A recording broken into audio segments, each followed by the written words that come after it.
Welcome to Geek Philosophy, where we love geeky wisdom. If you're new to the channel, I'm Brian. This video is from our campaign headquarters live stream about improv and pacing in a D&D campaign. In this segment, we're taking a look at Critical Role Campaign 4, Episode 4 from a DM's point of view.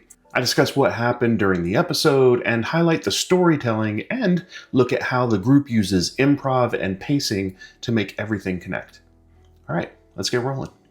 Episode 4 of Campaign 4 was a doozy. We had some really intense things happening, some things that maybe weren't expected, and some revelations about certain characters and what's going on with them. So it was really exciting to see how this worked in the actual campaign, where you've got 13 players.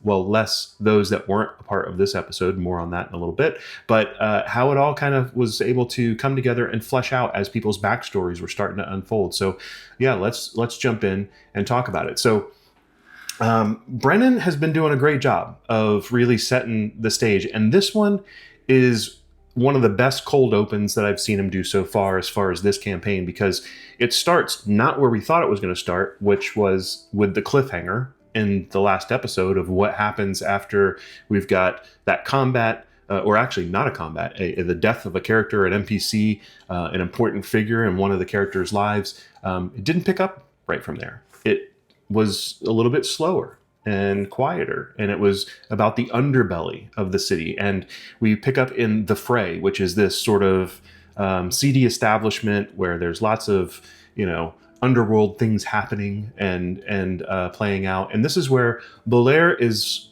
trying to deliver a parcel to this person named Aubrey Strime. He also, by the way, runs into some of those key NPCs that were a part of the last session. Interesting to note that. And kind of dismisses them in a way that lets them carry on with what they were doing. Watch the show to figure out more about that. But he is trying to deliver something. He does deliver the package, and Aubrey is not happy. He looks inside the package and sees that either something's not there or what he's expecting isn't there. Okay, this is where things change. We know about Belair's character, that he's walking around and he's got this mask that he's wearing. And this mask is not reflective of what's underneath him. We don't know what he really looks like at this point. We don't know what species he is. We don't know any of that stuff. We just know he's wearing this mask. It's been an important part of his character as we've learned about him so far. And this confrontation between Belair and Aubrey takes place. Aubrey does something that knocks him out completely. He goes unconscious. This is, a great way to start the episode, because you already have one of the main characters of the show at risk, potentially dying. So really, in the first cold opening of this show, you've already got the stakes raised. But we then have Belair awaken. And when he does, we realize as viewers, he's not in the same body. He looks down and he sees this older body. By the way, from a DM's perspective, Brennan does a great job of saying, hey, when your mask gets pulled off during this confrontation, what does it look like, Taliesin? So he lets the player describe what we're seeing. We don't just hear it directly from Brennan. We get the player, Taliesin, narrating what is going on underneath the mask. We find out it's withered, decayed, it's almost dusty. It's as if it's not really alive anymore. And that whole confrontation sets the stage for what we learn here. Because when he actually does awaken, there is another body, the old one that he used to be in, or used to be walking around with. And he's in the body of the person that looked in that mask and saw some type of rune inscription, something, and was, tempted to put the mask on. And when he did, he became Belair. Leads us to an understanding from a watching perspective, those of us that are viewing everything, Belair is the mask, not the person. This character is a mask that is inhabiting whoever's putting it on. Interesting, right? To find out that this is probably the first time we've ever seen, and we confirm this later in the episode, but this is the first time I've ever seen an actual play where someone is playing a awakened object, something that is a thing that is then kind of riding along as as the character inhabiting whatever body it's attached to. Really interesting. It brought back memories of a Star Trek The Next Generation episode. Those of you that followed that show for a while, there was an episode where you had different masks, and I think it was in the holodeck or something where they actually played it out, but the mask was one worn by Data and the other one was worn by Picard, and it was Sun and Moon, and they kind of inhabited the character of whatever mask it was. And it was just really interesting to see how this plays out. I like how we have a way of playing character that is not by the book. It's not something that you saw in any one of the player's handbooks. It's not, hey, one of the selections of species you can have, let's go with inanimate object. No, not one of the choices, but why not do it? So I think this gives you a glimpse into when you're running a make-believe game, you don't have to stick so close to the rules of what's written in the book that you can't think outside the box and do some really cool stuff. And I think this is a good way to play a unique character based on the fact that they are an inanimate object, which we find out more about later. So let's keep driving forward with what we've got here. So as we then pick up into the rest of the characters and what's going on, the scene shifts focus to what happened at the Palazzo, right? So we've got Primus Taconis, who was returned, reaches in spectrally and pulls the skull out of Raymond Davinos. And this is, if you have been following along, this is Matt Mercer's character's, Julian's father. So you have got the death of a family member of one of the key characters, one of the key main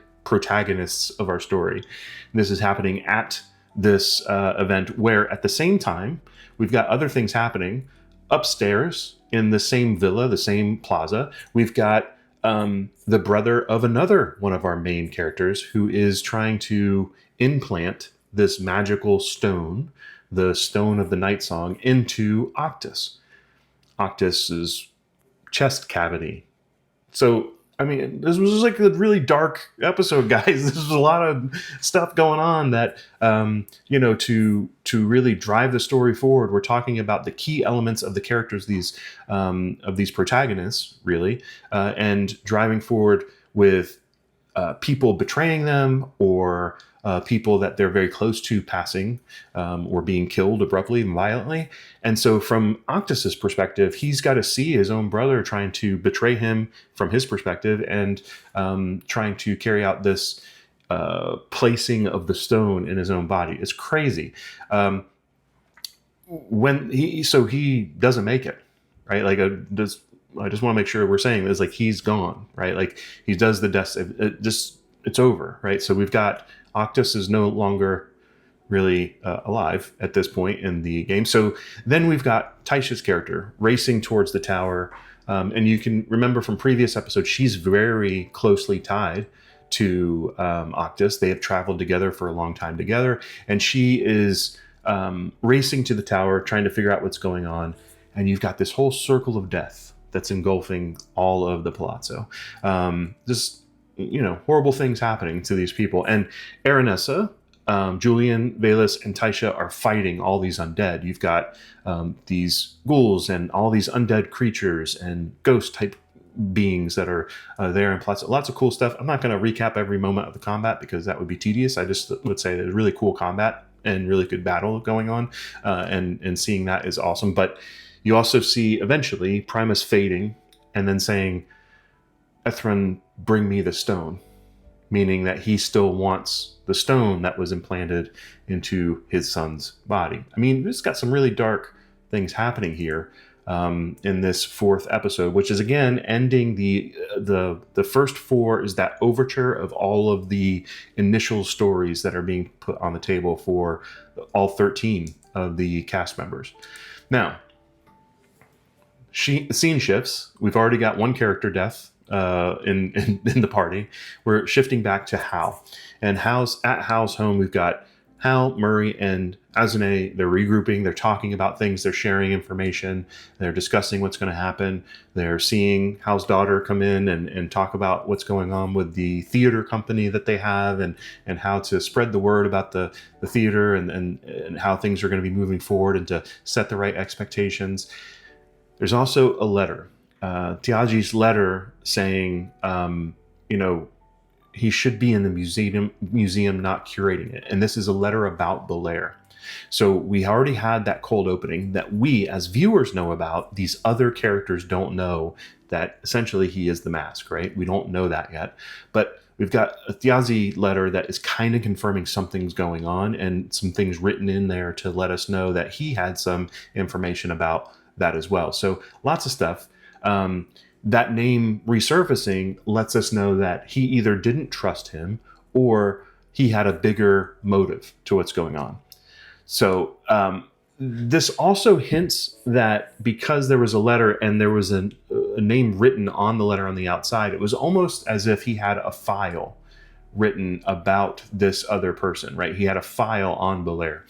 This immediately made me think, I turned to Crystal and I said this reminds me of the Batman files, right? Like, so if you think about Batman as a character, and he's a normal human, right? Doesn't have any superpowers. He's not Superman. He's not any of these other guys that can do all these super things. His power is his mind, right? Like the fact that he is a detective and he thinks well, and he's also trained his body and his mind to do all the things that he does, and his dedication to making sure that he can think through things better than others.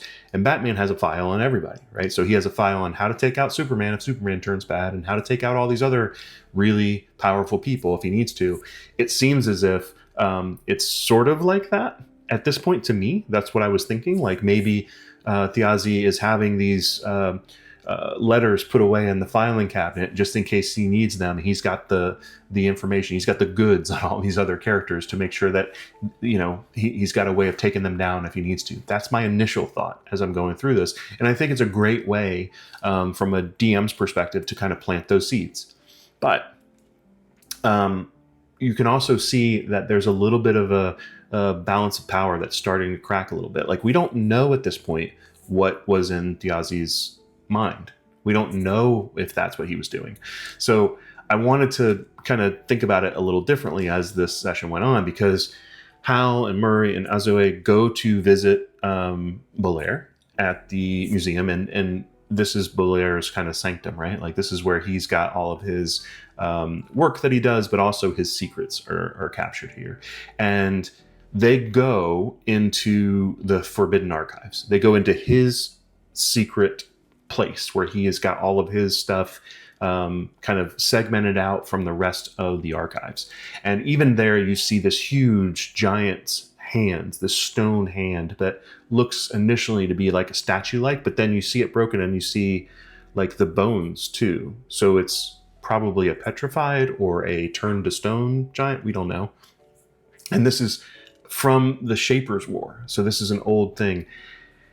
Eventually, through talking and discussing things, Belair kind of says that he was being blackmailed by Thiazi and reveals to them that he was the mask. And this may be what he was being blackmailed about.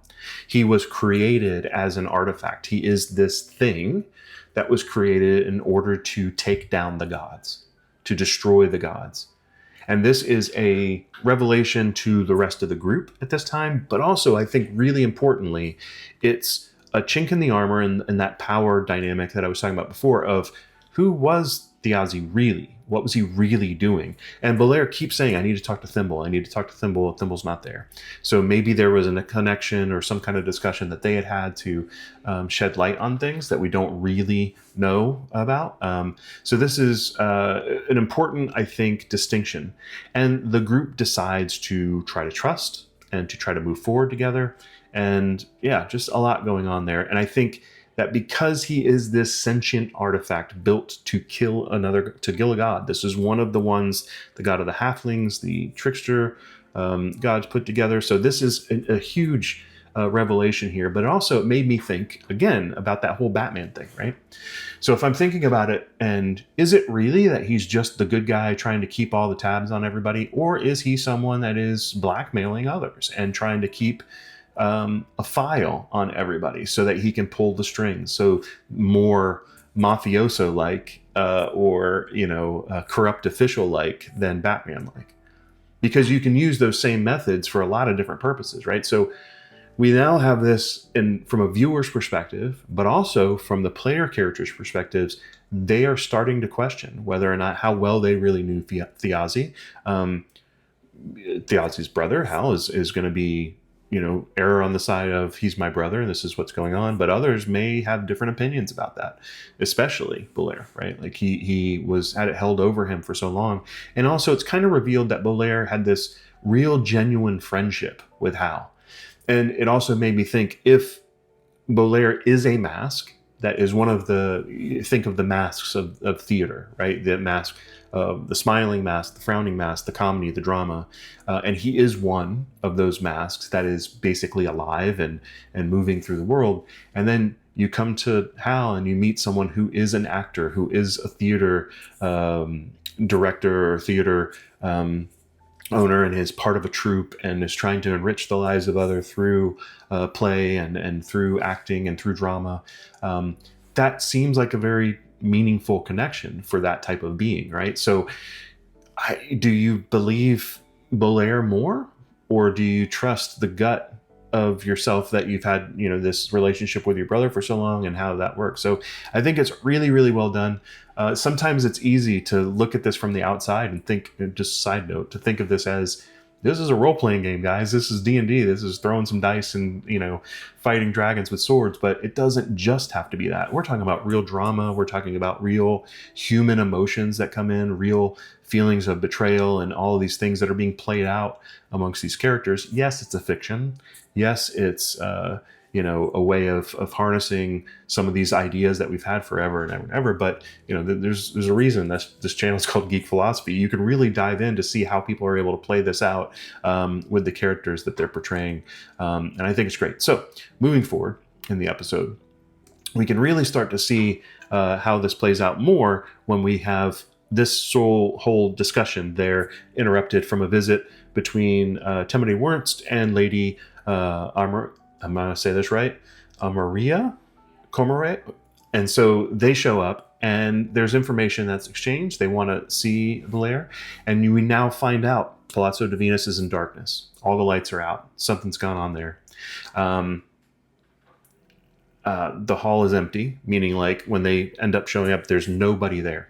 All of the people from the battle, there's no blood, there's no bodies, nothing's there. Like what happened? It's all darkness. They do find this melted candle, this dark candle, and it's the bits of it are still there. Through some investigation and some arcana checks, we find it's used from a necromantic perspective, so bringing back the dead at some level. And Archanade tries mending. Brilliant piece of DMing by Brennan here.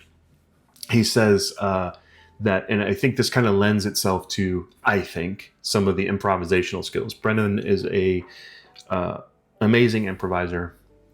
You have to remember that I think sometimes when we watch Brennan lead these sessions and they are so dark and it's so drama and it's like a lot of stuff going on, there's interpersonal relationships and death and characters and all that stuff we've been talking about so far, it's hard to forget, like, it's hard to remember in those moments that he started out as a comedy improv actor, right? Like this is where he got most of his of the world knows him as being an extremely funny improv comic. And so I think because he can do both, it lends more gravitas, so to speak. It lends more weight when he goes this direction. And his improv skills are just as valuable for drama as they are for comedy. And so in this moment, when there's that spell, just a regular spell out of the player's handbook where you do mending, right? Where you cast a spell to merge things back together to help fix a broken thing. They were like, ooh, as I said, what if I cast mending on the candle? What happens? What's awesome about that is I think this was an improv moment where Brennan says, in casting the spell, you have to say the magical words. And for Archanade, it's just words he's been taught. He doesn't really know the language. It's just part of doing the spell. And others that might understand it, and I think it was Hal that had cast comprehend language before, and hearing the words, it actually translates into some archaic word, I think it was giant, word for remember. As if the thing that was broken was remembering what it was before. And that magic is what reformed it. I mean, if you think about that, that's an like impressive form of improvisation to think, what would I say for the magic word of something that is broken and needs to be fixed? Remember. Why is that important? It gives sense and meaning to the magic that reformed it. But from a game perspective and from a personal perspective and from a narrative perspective, it uses the word remember as something that is deeper than that, right? So as you start listening to each other talk and thinking about what's going on, remember has weight in everything that we do from a dramatic standpoint, right? Remembering things. Everybody's memory is different. Everybody remembers things either nostalgically or they have bad memories of things, good memories of things. So remember is a powerful word. And so doing that was an important part of pushing the story along. I thought a great piece of improv by everybody at the table there. I think from a DM's perspective, we talked about this. By the way, I don't want to gloss over this too much before we get into the cold open piece. Let me back up a bit so we don't have that on screen and ruin the train of thought. They end this with the ability to do some sort of magic. And bringing this magic together actually gets Octus back. And this is where I think things are pretty great, right? Like, so opening from the cold open to setting the tone before ending what happened with the cliffhanger, I thought was a great move. Using silence and then one hit point tension from like a lot of things that were going on during the combat. There was like people on the edge of their seat because you didn't know how things were going to go. At one point you had other characters that were down and doing saving or death saves almost and failed 2 on a natural 1. The dice and the player choices are driving the momentum of what's happening in the game. It's not just railroaded. It was, here's what the roles are. Brennan is very clear that he's rolling in front of the screen. He's saying, here's what I need to make. We talked about this last time too, that rolling in front of the screen is building trust. Everybody's seeing that this is how it's playing out. And he takes the time at one point to say, hey, if you remember that bar fight where we had sort of, slapstick stuff and everybody's rolling bad and trying to put a bag over the head of this fairy and all this other stuff, like it was funny, but still dire consequences at some level. This was way different. This was not a bar fight. This was like real stuff happening to these characters and player characters dying. And then eventually, like I said, they come back. I'd rather not spoil all that because it was a great scene. So watch the episode to see how Octus comes back. And we will eventually talk about the implications of that, I think. But I think this is important to see how the dice and the player choices are driving the momentum. This is stuff that we can all take from a show like this and apply in our own game. We don't need to have the big lights. We don't need to have the production value. Just think about how do you make sure that everybody at the table feels like their character is able to do the things that they're trying to do, but also that it's not just given to them, that they see how the world is reacting. And sometimes it means dire consequences for those characters.